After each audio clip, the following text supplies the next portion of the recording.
So we're starting off our Friday with a lot of cloud cover, a lot of rain on the radar, but not actually making it down to the ground. It's because of this stalled out system just along the I-20 corridor.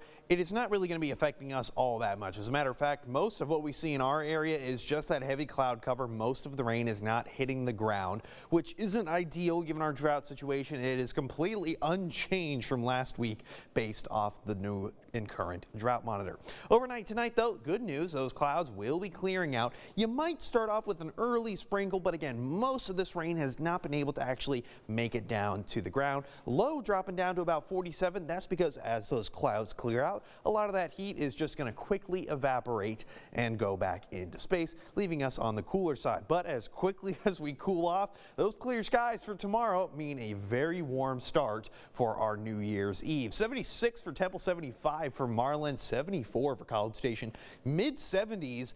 This is not December weather. It feels more like a nice spring day. So the system clears out. Winds begin to pick up a little bit more so coming from the west-southwest. So we are going to start to see more of that cloud cover move out. A little bit more coming in late in the evening. That's just going to be pretty quick. Then by Sunday morning, well, throughout much of our New Year's, I can see a little bit more cloud cover coming in ahead of our next big frontal system. Yes, we get a cold front, and that's going to be pushing its way into our region on Monday. It does have the potential for some severe weather.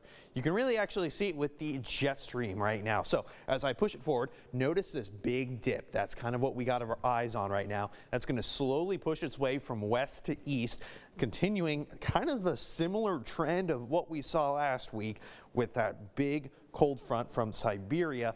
Granted, this one is not going to be going as deep as what we saw. It's not going to be going as cold as what we saw, but it's still going to be a very strong frontal system. Now, for your New Year's forecast, as ball is about to drop, look at that. We got 58 degrees. So we're going to be going from 2022 to 2023. That's going to be very nice. It's going to be windy as well, so be sure to definitely maybe bring a jacket just in case. But temperatures, they're not going to be cooling down really until after that frontal system comes through.